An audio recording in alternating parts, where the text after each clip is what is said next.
Guys, welcome to my channel excuse me please. और मैं हूँ कृति। आपको पता ही होगा कि मैं दार्जिलिंग टूर पर गई थी और वंदे भारत एक्सप्रेस से मैं कोलकाता से न्यू जलपाईगुड़ी पहुँची।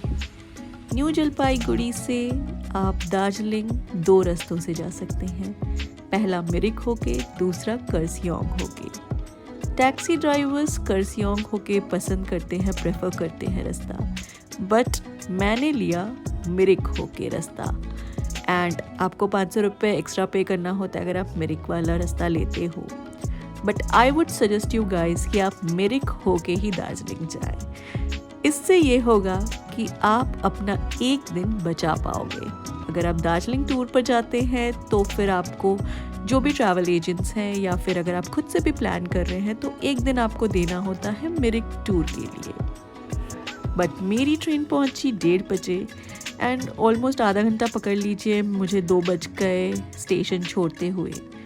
और मैंने पूरा दिन यूटिलाइज़ किया मिरिक घूमने में। सो अभी मैं हूँ मिरिक के टिंगलिंग व्यू पॉइंट पे एंड काफ़ी प्यारा नज़ारा था। एक्चुअली पूरा रास्ता ही काफ़ी प्यारा है। वो हरी हरी वादियाँ हो, टी गार्डन्स हो, बादल हो या फिर फॉग हो। जी हाँ, रास्ते में काफ़ी फॉग भी मिला, काफ़ी ठंड भी थी। बट ये रास्ता आपको हमेशा याद रहेगा अगर आप न्यू जलपाईगुड़ी से या फिर बागडोगरा एयरपोर्ट से दार्जिलिंग मिरिक होके जाएंगे तो।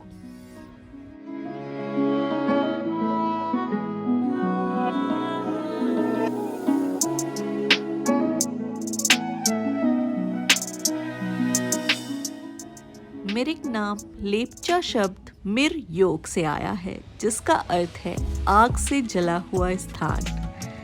अगर मैं अपनी बात करूं तो मैं आपको ये नहीं बता पाऊंगी कि मिरिक नाम क्यों रखा गया, जिसका अर्थ आग से जला हुआ स्थान होता है। और मैं इसकी पीछे की कहानी भी नहीं जानती हूँ, बट जानने की इच्छा ज़रूर रखती हूँ।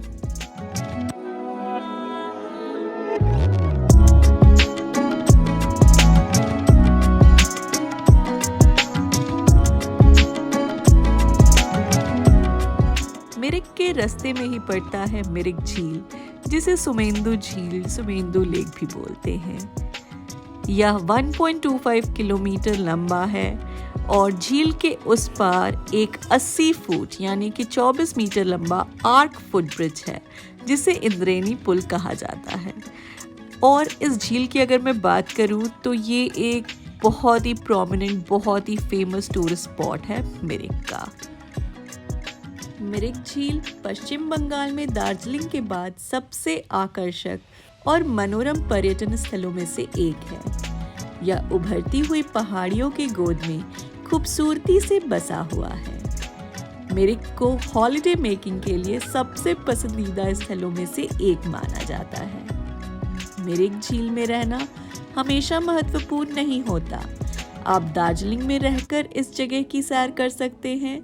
यहाँ तक कि आप बागडोगरा से या न्यू जलपाईगुड़ी से दार्जिलिंग के रास्ते में भी अतिरिक्त दिन व्यतीत किए बिना मिरिक झील की यात्रा कर सकते हैं, जैसा मैंने किया। मैंने यहाँ के पार्क में एंट्री ली, जिसकी टिकट मुझे 20 रुपए की पड़ी।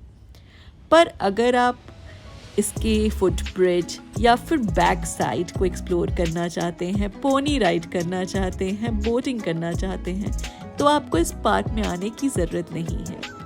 पार्क के बाहर से ही रास्ता जाता है जो आपको फुट ओवर ब्रिज से लेकर के इस झील की दूसरी तरफ जाता है, जहाँ पर है कई सारे पोनीज, छोटे छोटे घोड़े, जहाँ पर बच्चे या बड़े पोनी राइड कर सकते हैं।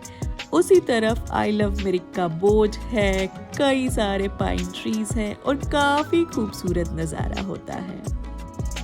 4,905 फीट की ऊंचाई पर स्थित मिरिक अपने बोकार मठ यानी कि बोकार मोनेस्ट्री और सुहावने मौसम के लिए जाना जाता है। इसमें कई अन्य पर्यटक आकर्षण और दर्शनीय स्थल हैं, जहां आप स्थानीय टैक्सी से जा सकते हैं। मिरिक झील प्राकृतिक रूप से वसंत और वर्षा के पानी से पोषित होती है और यह लगभग पूरे वर्ष भरी रहती है। यहाँ पानी की गहराई 3 फीट से 25 फीट के बीच है और पश्चिमी तट पर ऊंचे धूपिया पेड़ और जंगल हैं जिनके बीच से चलने के लिए पगडंडियां हैं। झील के पार 80 फीट का फुटब्रिज है जो पश्चिमी तट को पूर्वी तट से जोड़ता है। पूर्वी तट पर गार्डन है। झील के किनारे 3.5 किलोमीटर लंबी पैदल यात्रा भी है। अब हम लोग बोकार्ड मोनास्ट्री की तरफ बढ़ रहे हैं और ये थोड़ी ऊंचाई पर है बट लेक के बिल्कुल करीब है। इस ऊंचाइयों से कई जगहों से लेक का काफ़ी प्यारा व्यू मिलता है, बट रास्ता सकरा होने के कारण मैं वहाँ रुकी नहीं, सिर्फ गाड़ी के अंदर से ही व्यू को एंजॉय किया। बोकार मठ मिरिक में स्थित एक प्राचीन बौद्ध मठ है। एक पहाड़ी की चोटी पर स्थित यह मिरिक में सबसे बड़े मठों में से एक है और मिरिक में घूमने के लिए शीर्ष स्थानों में से एक है। बोकार मठ की स्थापना 1984 में कब्जे बोकार रिनपोछे द्वारा की गई थी। मठ कग्यूट आदेश के अंतर्गत आता है और आदरणीय क्याब्जे बोकार रिनपोछे की सीट थी। मूल उद्देश्य एक छोटा रिट्रीट सेंटर बनाने का था, लेकिन शिष्यों और आम लोगों के अनुरोध पर रिनपोछे ने भिक्षुओं को प्रशिक्षण के लिए स्वीकार करना शुरू कर दिया और केंद्र को मठ में बदल दिया गया। संस्थापक का 2004 में निधन हो गया और मठ को उनके करीबी शिष्य आदरणीय खेम्पो लोड्रो डोन्यो रिनपोछे द्वारा निर्देशित किया जाना जारी रहा। अब मठ लगभग 500 भिक्षुओं का घर है जो शाक्य मुनि बुद्ध की शिक्षाओं का अभ्यास करने और उन्हें बनाए रखने में भाग लेते हैं। मठ में शेड्रा नाम का एक मठवासी कॉलेज भी है। इस शहर के उच्चतम बिंदु पर स्थित बोकार मठ एक विचित्र छोटी संरचना के रूप में खड़ा है, जिसे झील के किनारे से आसानी से देखा जा सकता है। मठ से मिरिक का नज़ारा बिल्कुल हैरान कर देने वाला है। अपने दिल में बुद्ध की सोने की मूर्ति के साथ बोकार मठ भारत में बौद्धों के लिए सबसे अधिक मांग वाले मठों में से एक होने पर गर्व करता है। मठ के करीब सूर्यास्त और सूर्योदय बिंदु हैं, जहां मिरिक शहर के ऊपर सूरज की शानदार नृत्य देखने के लिए जाया जा सकता है। यहाँ आप सुबह 8 बजे से शाम के 5 बजे तक आ सकते हैं।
चलिए अब हम मिरिक से दार्जिलिंग के सफ़र पर आगे बढ़ते हैं और हमारा नेक्स्ट स्टॉप होने वाला है।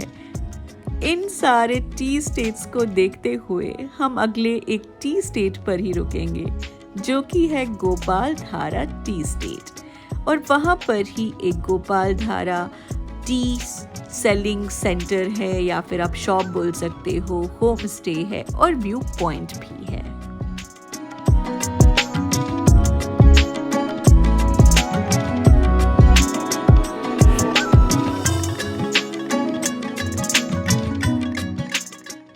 इसे गोपाल धारा या गोल पहाड़ व्यू पॉइंट भी कहा जाता है। यहाँ पर मैंने थोड़ा चाय बिस्किट लिया, थोड़ी सी शॉपिंग भी की और ये मेरे हिसाब से बेस्ट प्लेस थी जहाँ से मैंने चाय पत्ती खरीदी। जी हाँ, जो चाय मैंने ट्राई किया which was leaf tea, Darjeeling leaf tea थी, जिसमें मैंने अपने हिसाब से दूध डलवा के उसे बनवाया एंड फिर मैंने उसी चाय पत्ती को यहाँ से परचेज़ भी किया। तो आप भी अगर मिरिक होके दार्जिलिंग की ओर बढ़ रहे हैं तो यहाँ पर ज़रूर रुकें। काफ़ी प्यारे प्यारे सोवेनियर्स हैं, उन्हें आप ले सकते हो, यहाँ का नज़ारा ले सकते हो, टी स्टेट घूम सकते हो और टीज़ की शॉपिंग भी करते सकते हो। एंड मैं ये आपको बता दूँ, यहाँ पर मुझे बिल्कुल ऑथेंटिक ओरिजिनल लीफ टी मिली। और ऐसा कहा जाता है कि दार्जिलिंग के लोकल शॉप से आप चाय ना खरीदें क्योंकि आपके साथ धोखा या फ्रॉड हो जाएगा। वो दिखाएंगे कुछ और, टेस्ट कुछ और कराएंगे और बेचेंगे कुछ और।